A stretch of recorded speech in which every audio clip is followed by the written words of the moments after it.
povabil kar našega velikega uvodničarja, ki je napisal obsežen uvod, ki obsega praktično polovico tele knjige, ki jo imamo tu pred seboj, Jana Domenica Bogataja, ki se je posvetil tako Fortunacianovi eksegezi, kot tudi njegovi teologiji, njegovemu nauku, in ga prosim za nekaj besed predstavitve te osebnosti. Ja, hvala lepa. Lep pozdrav tudi iz Rima. Najprej izkoristim priložnost, da se res zahvalim iz srca taki veliki množici. Če bi bili v živo, nas bi bilo težko, kdaj toliko skupaj. In res sem vesel, da se lahko ta večer ustavimo ob tem odkritju in ob tem resnično našem očetu v veri, ker smo s tem odkritjem dejansko dobili najzgodnejšega oglejskega cerkvenega očeta. Te spremni študiji smo dali naslov Fortunacian razlaga evangelije med cesarji in Svetim pismom. In iz predhodnega referata ste lahko dobro dobili občutek, kakšno pomembno vlogo v smislu politike je Fortunacian igral. Sedaj pa, zahvaljujoč Lukasovemu odkritju, lahko spoznamo pa, da ni bil zgolj politik, ampak da se je tudi ukvarjal z Božjo besedo, da je napisal te komentarje evangelijev in da lahko ga danes poznamo tudi kot škofa, pastirja, razlagalca Božje besede. Naj za začetek še povem čisto svojo osebno zgodbo z tem besedilom. Se spominjam leta 2015, ko je brat Miran najprej objavil tisti kratek prevod, potem pa predvsem leta 2017, ko sem nekega popoldneva sedel v jeruzalemski knjižnici pri Dominikancih, École Biblique. Dominikanci so imeli boljšo knjižnico kot frančiškani. In sem tam med novitetami na knjižni polici videl to latinsko kritično izdajo, ki je prišla iz Evrope. In sem bil tako navdušen, vzhičen, ko sem se potem prebil čez dolg, tehten, res po nemško narejen, odlično narejen filološki uvod Lukasa, sem potem začel zbirati vso obstoječo literaturo in sem se odločil, da bi bilo to delo pomembno predvsem za Slovence, ker smo tudi dediči zaradi bližine in zgodovine oglejskega krščanstva. Hitro sem videl, da mi zaradi vseh obveznosti prevod in še obsežna zgodovinska in literarna študija ne bo uspel in zato sem vesel, da sem lahko k temu sodelovanju povabil Dorotejo. Ona se je lotila prevoda, jaz pa potem bolj tega spremnega študija. In prav ta študij tega besedila, ki je pravzaprav povsem nov, povsem svež, recimo na svetu obstaja 10 do 15 znanstvenih člankov o različnih vidikih besedila, vendar prav o sami teologiji, o samem doktrinalnem vidiku in pa eksegezi malo več, ampak prav o samem doktrinalnem vidiku je obstajalo zelo malo študije. Kot smo že prej slišali zelo dobro, se je Fortunacian znašel znotraj tega burnega 4. stoletja, ki ga je prevevala ta arijanska kontroverza. Na kratko, za tiste, ki vam teologija oziroma zgodovina ni tako blizu, duhovnik Arij je v začetku, je tam med 3. in 4. stoletjem v Aleksandriji vzpostavil nov nauk glede Kristusa, da Kristus ni bil enake ravni Bog kot Bog Oče, da je tudi obstajal nek čas, ko Kristusa še ni bilo, se pravi, da je bil nekako podrejen ontološko Bogu znotraj Trojice.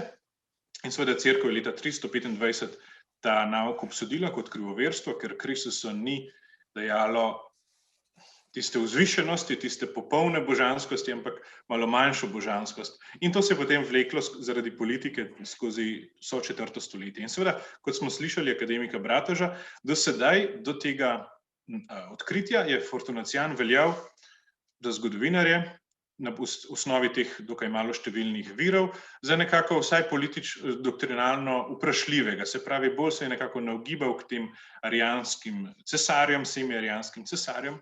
In zato je še toliko bolj zanimivo sedaj, ko imamo to besedilo dejansko na voljo, tudi v slovenskem prevodu, smo dejansko prvi sedaj, ko se lahko po 1500 letih pozabe vprašamo, pa je res Fortunatijan zagovarjal tudi doktrinalno, eksegetsko, arijansko krivoverstvo, kot se je kasneje izkazalo, ali pa ne. In vas torej vabim, da bomo zdaj pogledali nekaj kratkih odlomkov, kjer se dejansko spustimo v to detektivko, kaj pa nam to besedilo pove o njegovem avtorju. Tukaj vidimo eno kratko omembo Hieronima, ki ga ponavadi častimo, vendar pa tukaj lahko rečemo, da je prav zaradi teh nekaj stavkov, ki jih vidite na zaslonih, to je bil eden izmed glavnih razlogov, da je Fortunatijan nekako zatonil v pozabo tam z začetkom srednjega veka v 5. 6. stoletju, ker kot vidimo, velja za ostudnega, ker je nekako rimskemu škofu Liberiju, papežu Liberiju, ga je spodbujal, da bi podpisal neko vsaj semi-arijansko veroizpoved, verjetno je šlo za drugo ali pa tretjo sirmijsko formulo. In ker je taka avtoriteta, kot je bil Hieronim, Fortunatijana označil za tako rekoč krivoverca, detestabilis, je potem Fortunatijan verjetno izgubil kar nekaj ugleda. Če potem res tukaj se soočimo z nekaj odlomki, sem izbral res nekaj kratkih, najbolj reprezentativnih. Kar se tiče njegove trinitarične teologije, se pravi teologije trojice. Tukaj vidimo en preprost primer, kjer razlaga tiste novčiče, ki jih mora nekdo plačati iz Evangelija, in on pravi, v enem novčiču so namreč 3 uncije. Kaj drugega predstavljajo uncije, če ne trojice? Če kdo trdi, da trojica Očeta in Sina in Svetega Duha ne sestoji resnično iz ene substance, je nujno, da odgovarja za to. Tako kot je novčič iz ene snovi, tako je tudi trojica ena substanca. In tukaj vidimo to podobo rimskega kovanca, quadrans ali triuncium, kjer so te 3 pike označevale težo, vrednost, medtem ko za Fortunatijana je to nek tak zelo konkreten primer, ki so ga njegovi poslušalci, njegovi kristjani poznali in so si tako lahko predstavljali. Kot so te 3 pike narejene iz istega materiala, je tudi trojica, se pravi Očeta, Sina in Svetega Duha, iz iste substance. Tukaj vidimo ta poudarek substancija in pri čemer vidimo, da je Fortunatijan zelo ukoreninjen v tem latinskem izročilu, kjer je poudarjala enost božanstva, ne pa toliko 3 različne osebe, ampak to, da so iz ene substance, že na sledi Tertulijana, Novacijana in drugih. Potem vidimo en drug odlomek, ki se tiče Kristusa. Se pravi, govori proti tistim, ki pravijo, da se Jezus ni utelesil in da je bil duhovna pojava. Storil pa je tudi za tiste, ki trdijo, da je bil zgolj človek. Da bi torej Jezus prikazal svojo moč, da ni zgolj človek, ampak tudi Bog, se je pustil pred bližajočo bitko s hudičem. Ko se je pustil, je trpel lakoto, da bi pokazal človeško šibkost. Tukaj vidimo, da Fortunatijan, ko razlaga razne odlomke iz Evangelija, kjer je Kristus prikazan kot šibak v vsej svoji človeškosti s postom, vidi razlog v tem, da je pokazal, da ni bil zgolj duhovna pojava ali pa da ni bil zgolj človek. Tukaj verjetno najdemo 2 odmeva na različne druge vrste krivoverstev, se pravi doketizem, ki so govorili, da je imel zgolj navidezno telo, in pa morda judovstvo, ali pa tisti, ki so bili kristjani iz judovstva ali kakorkoli, ki so trdili, da je bil zgolj človek, da ni bil v resnici pravi Bog. No, tukaj pa je ta znameniti odlomek, kjer pa edinič v besedilu prav eksplicitno omeni prav arijansko herezijo. In če vidimo samo ta osrednji del, odebeljeni, spet govori o Kristusu. Razumemo ga kot vse, to je Božji sin, naš Gospod, pravi Bog od pravega Boga, pravi sin, rojen iz pravega Očeta, luč od luči, rojen iz nerojenega Očeta, neustvarjen. Tistim, ki so vam te besede vsaj malo zazvenele, ker jih lahko slišimo vsako nedeljo med svetomašo, boste se spomnili, da so te besede dejanski dobesedni navedek iz veroizpovedi. Se pravi, tukaj gre za nicejsko veroizpoved, se pravi za tisto pravoverno katoliško, kot rečemo, veroizpoved iz leta 325, ki je bila uperjena zoper arijansko herezijo že takrat. In tudi Fortunacijan doda, tukaj spodaj, tako kot arijansko krivoverstvo skuša zatrjevati, ko pravi, da je bil Bog ustvarjen, nerojen, podobno kot opazimo, da so bile ustvarjene ostale prvine. Fortunacijan eksplicitno tukaj omeni in se postavi zoper arijansko krivoverstvo in tudi na kratko opiše, se pravi, da je bil Kristus dejansko rojen, ne pa ustvarjen, kot so trdili arijanci, kot so bile ustvarjene ostale prvine, se pravi, Kristus je bil nekaj več, je bil rojen, ne moremo ga imeti na isti ravni kot ostale materialne stvari. Podobno tudi tukaj vidimo, da razlaga tisti odlomek iz knjige Pregovorov 8:22, ki so ga arijanci nekako postavljali v prvi plan, da me je Bog ustvaril pred vsemi veki. In v latinščini je ta kreatus bil dejansko problematičen za te razlagalce in tudi tukaj se Fortunacijan postavi na stališče, da Kristus ni bil ustvarjen, kot je bilo ustvarjeno vse ostalo stvarstvo, ampak je tukaj biblični avtor zgolj na poseben način izrazil to, da je bil postavljen v to funkcijo, da bi dovršil stvarstvo, ni pa on bil ustvarjen, kot je ostalo stvarstvo. Tako, se pravi, čisto na kratko v knjigi lahko si na dolgo preberete, se pravi, teološko analizo, na podlagi katere lahko rečemo, v nasprotju s prej omenjenim nemškim protestantskim zgodovinarjem Brennekejem, ki tovrstnim Fortunacijanovim teološkim doktrinalnim argumentacijam ne daje velike teže, mislim vseeno, da imamo dovolj dokazov, da lahko glede na to, kaj iz tega besedila sledi, rečemo, da je bil Fortunacijan povsem nekako, vsaj v tem smislu nicejsko pravoveren, vsekakor ni bil, kar izvemo iz besedila, vsekakor ni bil zagovornik arijanstva oziroma ni učil tega svojih duhovnikov oziroma vernikov preko tega besedila.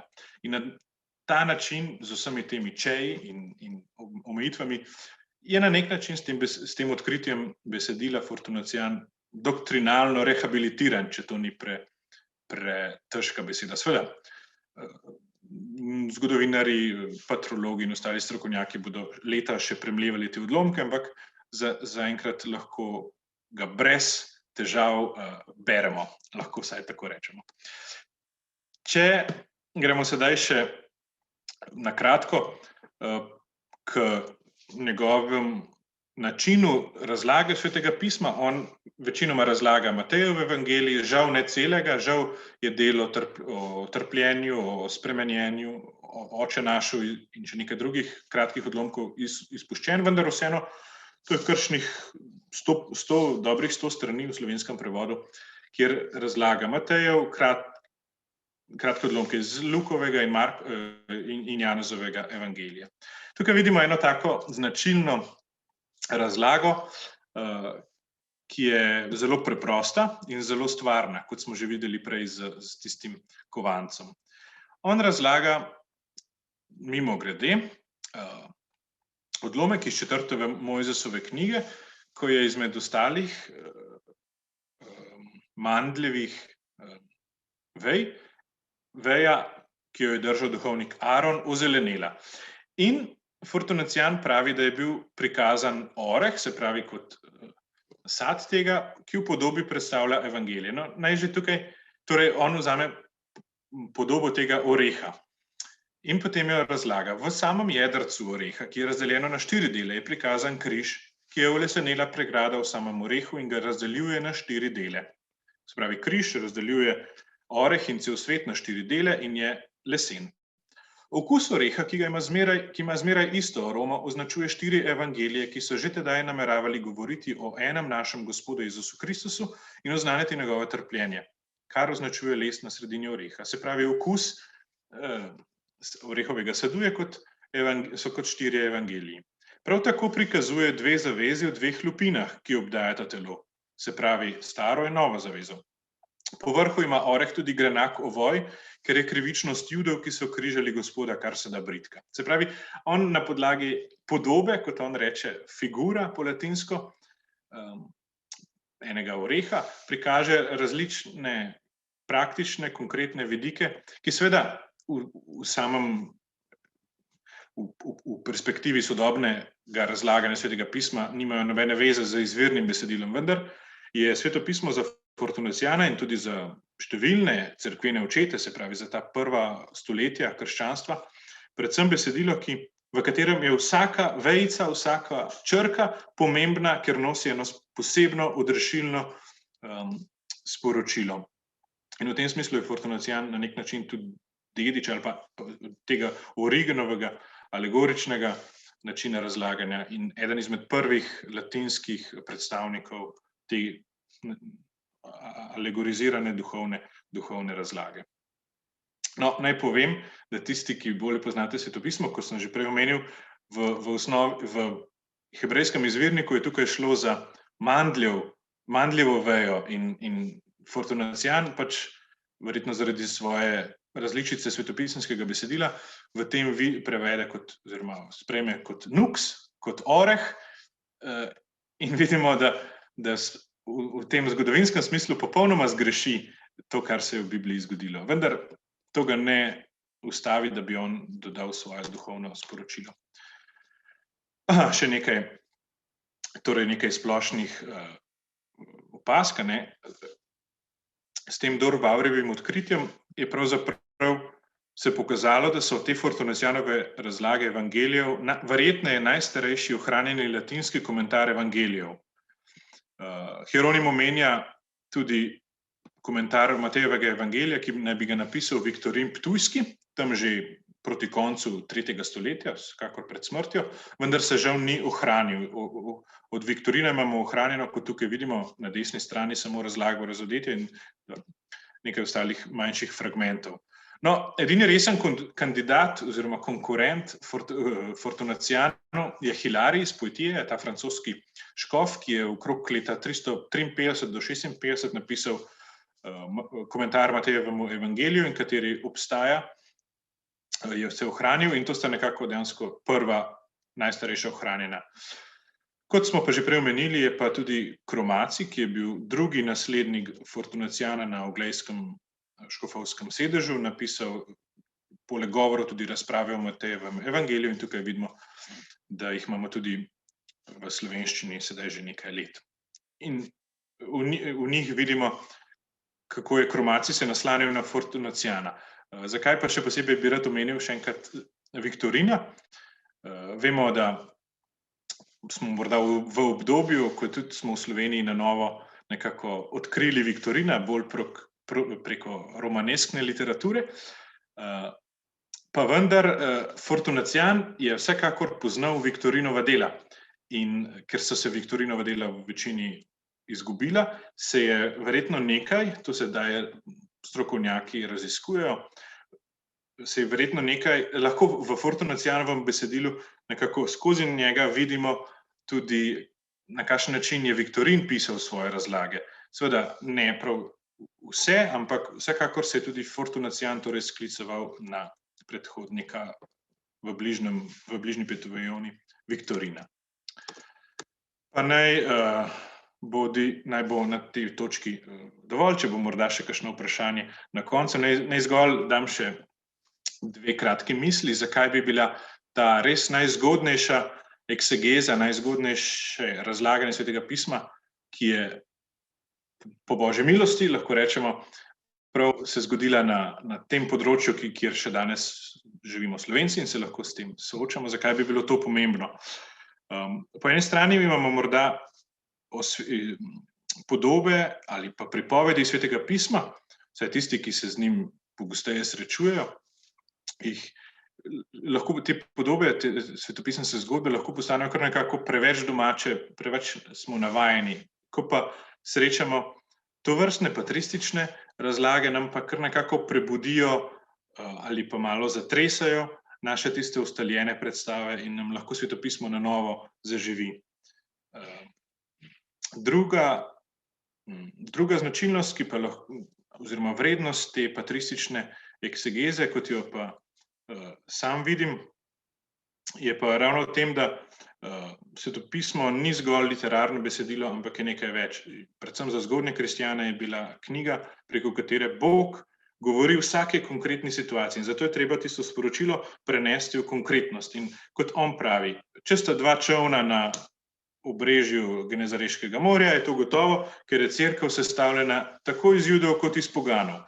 Če se je tisti čoln oziroma čolna se začela potapljati, je to zato, ker v cerkev pridemo skozi krst, se je treba potopiti in tako naprej. Se pravi, to konkretiziranje, predstavljanje evangeljskega sporočila v drug čas, drug prostor, druge razmere, se mi zdi, da so lahko ti učetje, Fortunacijan sedaj, odlični učitelji. Najlepša hvala. Hvala, Jan Dominik, za to predstavitev in hvala, ker si pustil še nekaj nepojasnenih stvari, da bodo lahko šli poslušalci, bralci še prebrati v knjigo. Ker če bi že vse prej povedal, potem je tudi smisel naše predstavitve skoraj zgrešen. Hvala za tvoje delo, ki si ga tukaj res v zadnjih nekaj letih, ki si vložil v to knjigo. Zdaj pa damo besedo še.